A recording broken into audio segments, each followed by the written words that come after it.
আজকে শিবমের জন্মদিন, তো এখনো সেজে গুজে তৈরি হয়ে গিয়েছে। ওদের বাড়ি যাব এবার। ও ছিল না, সকালে এসেছে আর কি। তো এখন ওদের বাড়িতে যাব। তো ভিডিওটা দেখতে থাকো। ওর জন্মদিনে কি কি মজা করি, কি কি আনন্দ করি, সব কিছুই তোমাদেরকে দেখাবো। Happy birthday. Happy birthday Shivam, আমার সোনা। ওয়েলকাম।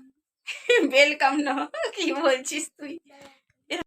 শিবম সাইকেল নিয়েছিল, সেই সময় একটা ফটো তুলে নিলাম। আর বাবা খাওয়াচ্ছে শিবমকে। এখন মিষ্টি খাওয়ালো, তারপর পায়েস খাওয়ালো।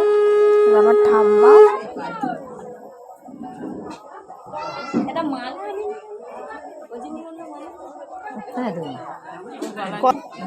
বলে নাকি এটা পার্সোনাল, আংটি পরিয়ে দিচ্ছে। শিবম বলে এটা পার্সোনাল। এটা আমার মা শিবমকে আশীর্বাদ করিয়ে তারপর পায়েস খাইয়ে দিল। এটা শিবমের দাদু। শিবম কি সুন্দর চুপচাপ বসে আছে। এটা আমার ছোট মেশো। যখন এই যে আগুনটা এই যেটা জ্বলছিল, তখন শিবম ভয় পাচ্ছিল, সেই জন্য সরে সরে যাচ্ছিল। তো একা কেকটা কাটতে পারছিল না। ওর দাদা সাগর ওর কেকটা কেটে দিচ্ছিল, ওর জেঠুর ছেলে। সবাই শিবমকে আশীর্বাদ করো।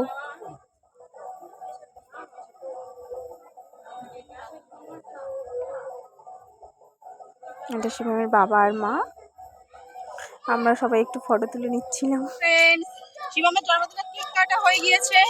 আমি, এটা আমার পিসির মেয়ে, এটা আমার মাসির মেয়ে।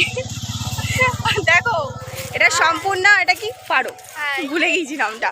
আমরা এখন এটা কোন রাস্তায় এসেছি জানি না, তবে আমার বাড়ির কাছাকাছি আর কি রাস্তাটা। এখানে এখন ঘুরছি, এখনো খাইনি। ওর খিদে পেয়েছে, দুজনের মুখ শুকিয়ে গেছে। খিদের জন্য দুজনের মুখ শুকিয়ে গেছে। এবারে খেতে যাবো। এখন একটু ঘুরে টুরে তারপর যাবো। আমাদের যেখানে ঘুরতে এসেছি সেই জায়গাটা তোমাদেরকে দেখা। আমার খুঁজলে আর কেউ পাবে না। এটা হচ্ছে কপি বাগান। তারপরে দুজনকে কিছু ফটো তুলে দিচ্ছি। খেতে বসে আমি আর আমার পিসির মেয়ে। এখন ভাত, ডাল, লেবু, নুন সব কিছুই দেওয়া হয়ে যেমন খাওয়া শেষের দিকে। আজকে ভিডিওটা এই পর্যন্ত। সবাই শিবমকে একটু আশীর্বাদ করে দিও।